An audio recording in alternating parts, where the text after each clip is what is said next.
Dios te bendiga, hermano, hermana. Considero un privilegio el poder llegar hasta ti a través de este medio, esperando que el Señor ponga en nuestro corazón y en tu corazón una palabra que nos sirva para poder llegar hasta el Señor y vivir con Él eternamente. En el Evangelio de Juan, en el capítulo 9, los discípulos le hicieron una pregunta a Jesús.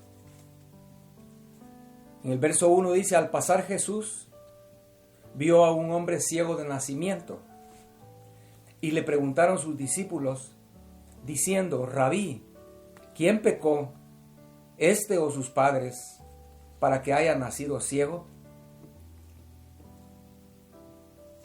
Cuando leí este verso, me vino a la mente algo que todo ser humano traemos en nuestra naturaleza, y es buscar una respuesta de las cosas. Y cuando se refiere a este caso, por ejemplo, era una enfermedad. ¿Por qué? ¿Por qué nació enfermo? Dios no pudo haber hecho eso, porque alguien tiene que tener la culpa de lo que pasó. ¿Por qué nació este hombre enfermo? Y así en cada situación en la vida el ser humano quiere buscar quién tiene la culpa de esto o de lo otro. Es algo que está en el corazón humano. Leí una anécdota para ilustrar esto que le estoy diciendo. Hace mucho tiempo una empresa quería importar productos de cuero de Colombia, y fueron a entrevistar y a hacer estudios 1000 compañías en Colombia. Y la conclusión a la que llegaron fue que no se podía, porque los productos eran muy caros y además de eso eran productos de muy baja calidad. Así que entonces la persona encargada de este estudio le entró en curiosidad de, ¿pero por qué? ¿Qué está pasando?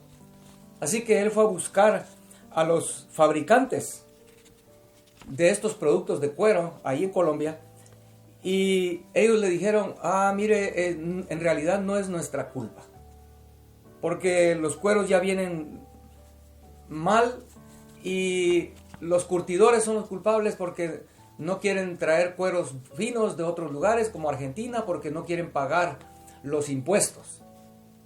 Así que entonces este hombre fue a buscar a los curtidores,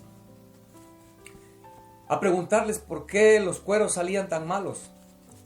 Y los curtidores le dijeron: la verdad es que no es nuestra culpa. Nosotros quisiéramos, pero no es nuestra culpa. Sino lo que pasa es que en los mataderos ellos ganan más dinero de la carne que de los cueros. Entonces los cueros no les importan y no los cortan, no se preocupan en eso. Entonces este hombre, insistiendo para llegar hasta el final, al fondo de esto, fue a buscar a los mataderos, un matadero, y les preguntó lo mismo: ¿por qué los cueros salían malos? Así que el matadero le dijeron: mire, la verdad es que no es nuestra culpa. Ya las vacas vienen así, con la piel toda dañada, y la culpa la tienen los ganaderos, porque los ganaderos no quieren gastar dinero para tratar a los animales con las plagas como las garrapatas, y entonces eso daña la piel de las reses, y también estos ganaderos no se preocupan en eso, y por temor a que les roben sus vacas, ellos las marcan por todos lados. Entonces los cueros ya vienen así dañados. Entonces este hombre, haciendo un último intento, fue a buscar a estos ganaderos, ¿verdad? A preguntarles si era cierto que ellos eran los culpables de que las vacas salieran con el cuero la piel pues tan dañada. Y los ganaderos le dijeron: mire, no es nuestra culpa. La verdad es que no es nuestra culpa, porque es que las vacas son muy tontas, porque cuando les pica la piel por las garrapatas o lo que sea, ellas se restriegan en los alambres de púas. Así que la culpa no es nuestra. Entonces, En conclusión, cuando este hombre llevó su reporte, dijo que los productos colombianos de cuero, carteras, ropa de cuero, etcétera, no podían competir con el mercado en los Estados Unidos debido a que las vacas en Colombia eran muy tontas. Esta ilustración era para mostrarnos esta verdad. Nosotros los seres humanos siempre queremos justificar las cosas, justificar nuestros hechos, nuestras acciones, tratando de echarle la culpa a otro, como fue en el mero inicio. Recordamos cuando el Señor le dice a Adán y Eva, confrontándolos con su pecado. Entonces, Adán dice, Señor, es que la mujer que me diste. Adán no le dijo, Señor, sí, perdón, te fallé, te desobedecí. No, él dijo, Señor, la mujer que me diste. Y cuando el Señor vuelve a la mujer, le dice, mujer, ¿y tú qué hiciste? ¿Qué pasó? Ay, Señor, fue la serpiente la que me engañó. Es algo que está aquí en el corazón de cada uno de nosotros, los seres humanos. Pero pidámosle al Señor la gracia para que esa actitud sea quitada de nosotros, porque nadie será justificado delante de Dios. ¿Por qué le digo esto, hermano? Quiero leerle un versículo en Deuteronomio capítulo 24, verso 16, donde encontramos que Dios nos hace responsables por nuestros pensamientos, por nuestras palabras, por nuestros hechos. No vamos a poder justificarlo de ninguna manera. Sale de aquí adentro de nuestros corazones. Deuteronomio 24, 16. Los padres no morirán por los hijos, ni los hijos por los padres. Cada uno morirá por su propio pecado. Cada uno delante del trono de Dios será responsable de su propio pecado. En el día del juicio,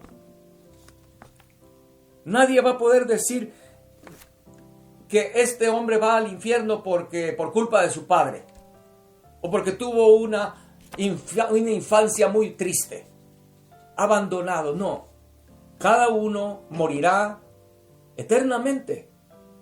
Hablando del infierno, del lago de fuego y azufre, que arde eternamente. Cada uno terminará ahí por su propio pecado. Comencemos desde Caín y Abel. Hermanos, Caín y Abel, lo sabemos, eran hermanos de los mismos padres. Tuvieron los dos exactamente el mismo trasfondo, la misma historia, el mismo ambiente. Todo fue igual en la vida de Caín y Abel. En ningún lugar dice en la escritura que alguno de ellos fuera el favorito de sus padres. No. Pero dice la Biblia que cuando Caín ofreció al Señor un sacrificio, el Señor rechazó el sacrificio de Caín. Y cuando Abel ofreció al Señor un sacrificio, el Señor aceptó el sacrificio de Abel. ¿Por qué fue así? ¿Qué es lo que pasó? Tratemos de pensar qué es lo que pasó. Yo quiero darle mi opinión, lo que yo creo en respecto a esto. Usted no tiene por qué creerlo o por qué aceptarlo, pero es mi opinión de lo que yo creo que pasaba por la mente de Caín. Los dos, Caín y Abel, tenían la misma perspectiva de lo que pasó, pero la manera de analizarlo en sus corazones y en sus mentes era diferente. Yo creo que Caín pensaba de esta manera: ¿por qué Dios no le dio otra oportunidad a mis papás? ¿Por qué Dios fue tan duro y sacó a mis papás del Edén? ¿Por qué Dios sacó a mis padres por un errorcito? Pero fue un errorcito y era la primera vez. A este juicio tan duro, esta vida aquí en este mundo tan dura, hay que sudar mucho y trabajar mucho para poder obtener alimento. Yo creo que era lo que pasaba por la mente de Caín, hermanos. Y finalmente, creo que Caín decía: bueno, Y ahora hay que ofrecerle sacrificios a este Dios porque no sea que nos caiga otro juicio más serio. ¿Vemos? Ahora yo creo que lo que Abel pensaba y sentía en su corazón era en base a los mismos hechos, las mismas cosas. Pero creo que el corazón de Abel, que era el corazón de un hombre noble, un hombre justo, dice la Escritura. Creo que Abel pensaría, o habrá pensado, oh Señor, perdónanos. Perdónanos, Señor. Perdimos la oportunidad de la bendición que había en Edén. Pero, Señor, yo te doy gracias que no nos aniquilaste, no aniquilaste a mis padres por su desobediencia, no les diste una oportunidad. Gracias, Señor, por esta oportunidad de poder ser restaurados. Y por eso, Señor, yo vengo delante de ti a ofrecerte esta ofrenda con todo mi corazón, Señor. ¿Vemos la diferencia? No podemos justificarnos en las cosas que nos sucedieron para nuestras actitudes negativas delante de Dios.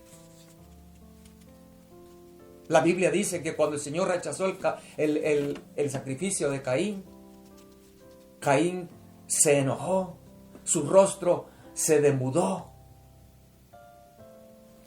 Estaba muy enojado, molesto. Yo creo que si eso le hubiera sucedido a Abel, que el Señor no hubiera aceptado su sacrificio, estoy seguro, hermano, hermana, que Abel hubiera caído postrado, humillado delante de Dios y le hubiera dicho, Señor, perdóname. Señor, muéstrame cómo tú quieres que yo te ofrezca una ofrenda, Señor. ¿Vemos la diferencia? Es grande en realidad. Hay un ejemplo, hay varios ejemplos en la Biblia que a mí me asombran. Que como Caín y Abel tomaron una decisión en su vida, basando en lo que vivieron, en su trasfondo, en sus padres, en el ambiente. Pero Caín escogió el camino malo, el camino del rencor, de la envidia, de los celos, de la inmoralidad, de la rebelión. Abel, por su lado, escogió el otro camino, el de la humildad, el del amor, el de la fidelidad. Muy diferente. Todo estuvo aquí, en el corazón de esas personas qué camino decidieron tomar. Entonces, a mí me asombra Moisés, por ejemplo. Moisés fue criado después de que su madre lo destetó y siendo muy pequeñito lo entregó a la hija de Faraón y vivió en el palacio de Faraón por más de 35 años, diría yo. Moisés llevaba todas las de perder si lo vemos a la luz de el pensamiento humano. Es culpa de que vivió en el palacio de Faraón, culpa de que lo vio tanto pecado, vivió entre tanta idolatría. Moisés llegó a ser un malvado. Eso sería el pensamiento del ser humano hoy, que piensa de esa manera. Pero el Señor dice, no, cada quien morirá por su propio pecado, no porque lo que sus padres le hicieron, le dijeron o hicieron. Moisés vivió en un ambiente negativo por más de 35 años, pero él tomó la decisión del camino correcto. Y lo leo en Hebreos 11:24. Por la fe Moisés, hecho ya grande, rehusó llamarse hijo de la hija de Faraón, escogiendo antes ser maltratado con el pueblo de Dios para gozar de los deleites temporales del pecado. O sea que Moisés escogió, dice, rechazar Egipto, las riquezas, llamarse hijo de la hija de Faraón, todo lo que el imperio de esa época, el imperio egipcio, le ofrecía. Aún hasta la posibilidad de llegar a ser Faraón, el mero cabeza del imperio. Él rechazó todo eso. Y dice aquí, antes escogió ser maltratado con el pueblo de Dios. Esto nos habla algo muy claro. El que escoge el camino correcto, Dios no le está ofreciendo un camino sobre pétalos de rosas sin espinas. No, hermano, hermana. Es un camino difícil. Jesús dijo que es un camino angosto. Jesús habló de entrar ahí a través de una puerta angosta. Es un camino donde esperan dificultades, porque estás en medio de un mundo que va en contra del camino correcto. Pero Moisés decidió, no importa, dijo, ser maltratado con el pueblo de Dios, yo escojo ese camino. Otro ejemplo es el rey Josías. El rey Josías fue nieto del rey más malvado de la historia de Israel, Manasés. Manasés fue tan malvado, hermanos, que el Señor decretó juicio sobre Israel y dijo, y no será revocado por los pecados de Manasés. Un hombre que llenó la tierra de un lado a otro con sangre inocente. Un hombre que llegó al colmo de poner ídolos dentro del mismo templo de Dios. Era un hombre malo, Manasés.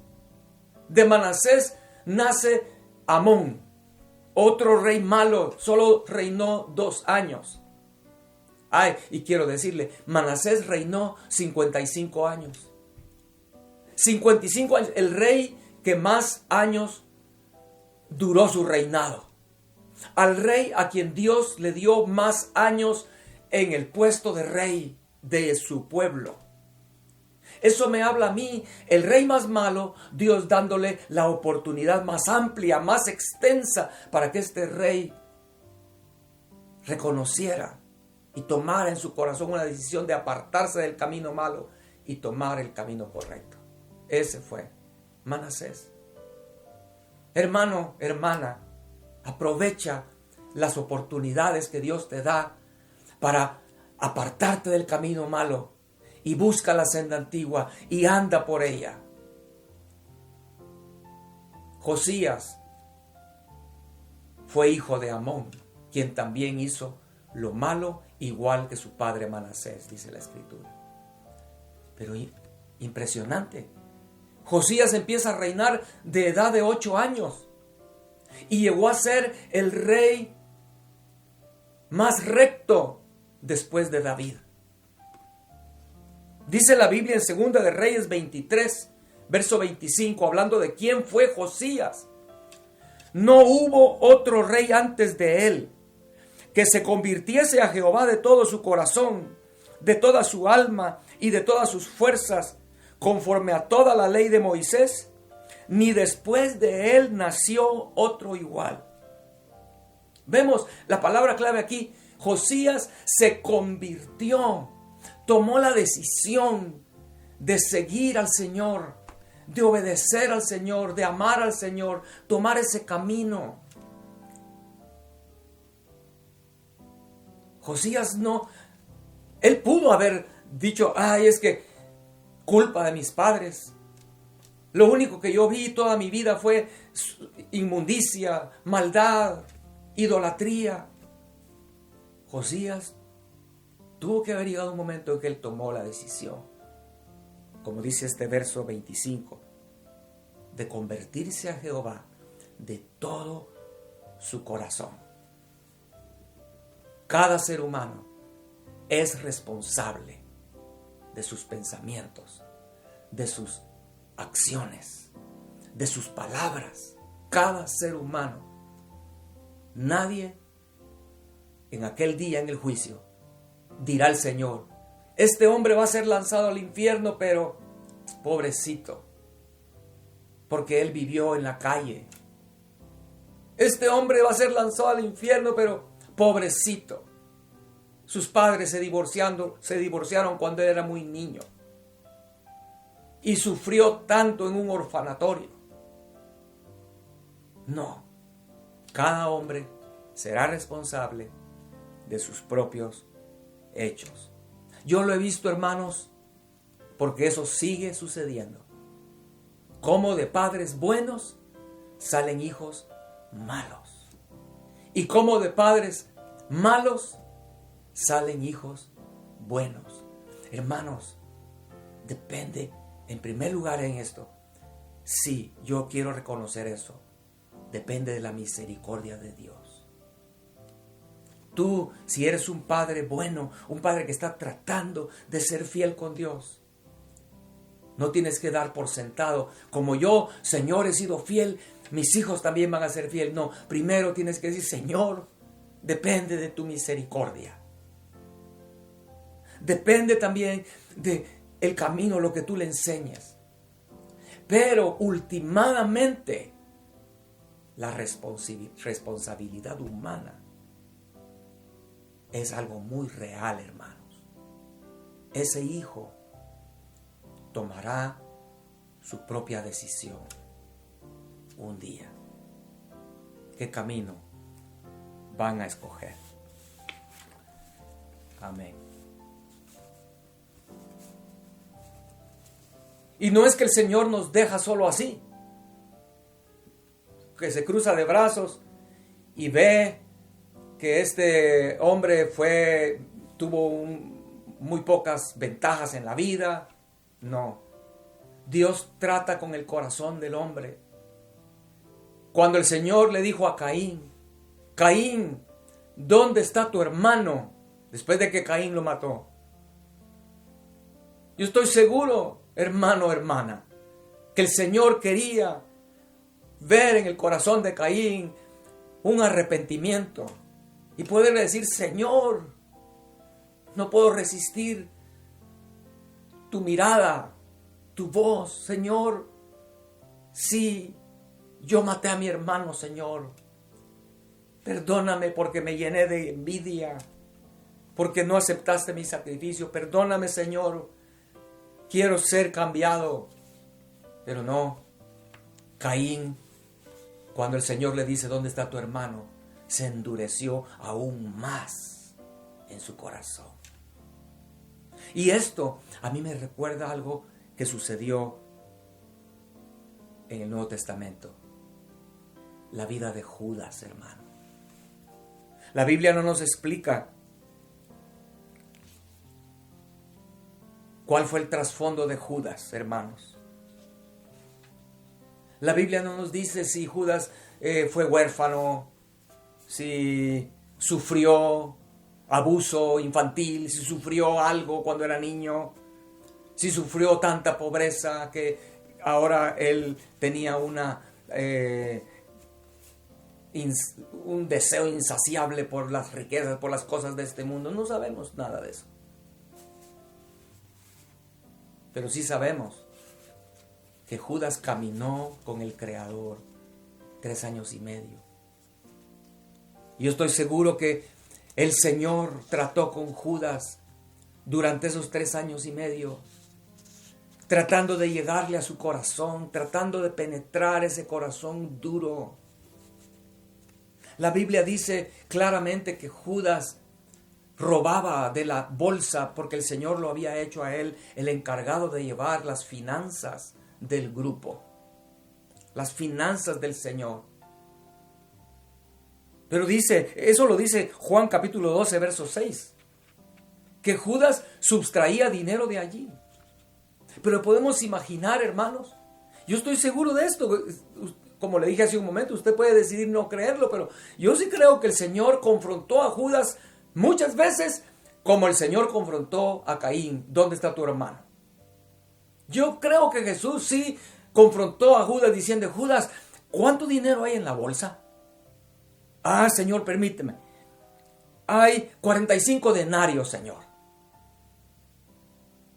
El Señor sabía que debería de haber más y le dice, Judas, ¿estás seguro que solo hay 45 denarios? Y el Señor se le quedó viendo a sus ojos. Y Judas sintiendo la mirada de Jesús, con un rostro endurecido, como hoy en día hay tanta gente así, que pueden mentir sin parpadear. Como dice en inglés, with a straight face, sin mostrar ninguna emoción, ningún quebranto, ninguna vergüenza. Sí, Señor, hay 45 denarios en la bolsa. Ah, está bien, Judas. Vamos a hacer algo. Usa tanto ahorita para darle a aquella viuda que está allá. Y da 10 denarios a aquella persona que está allá, porque era lo que Jesús hacía.